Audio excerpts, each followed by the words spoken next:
உங்கள் குழந்தைங்க கடையில் சிப்ஸ் வாங்கி கொடுன்னு அடம்பிடிக்கிறாங்களா? கவலையே வேண்டாங்க, ஹெல்த்தியான ஃபுட்டாக கொடுங்க.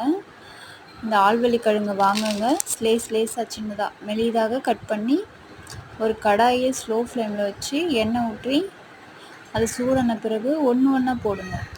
அதை மொத்தமாக கும்பலாக போட்டிங்கன்னா அது ஒட்டிக்கும், வேகாது. அப்புறம் கலரி விடுங்க. கலரி விட்டு ஸ்லோவாக வச்சு வருங்க. அப்போ தான் அது வேகும், நல்லா கிறிஸ்பியாக வரும், சூப்பராக இருக்கும். ஒரு தட்டில் வந்து பேப்பர் வச்சுக்கோங்க. பேப்பர் வச்சுட்டு அது மேலே போடுங்க. அப்போ அது எண்ணெய்லாம் உறிஞ்சி எடுத்து நம்ம ஒரு கிண்ணத்துல போட்டு அதில் உப்பு மிளகாத்தூள் போட்டு குலுக்கி ஒரு டப்பாவில் ஸ்டோரேஜ் பண்ணி வச்சு கூட சாப்பிட்லாம். உங்கள் ஹஸ்பண்ட் எதனா வேணும் தொந்தரவு பண்ணாங்கன்னா இதை கொடுங்க. கடையில் வாங்கினீங்களான்னு கேட்பாங்க. அவருக்கும் ரொம்ப பிடிக்கும், உங்கள் ஃபேமிலிக்கும் ரொம்ப பிடிக்கும். பிடிச்சிருந்தா லைக் பண்ணுங்கள் ப்ளீஸ்.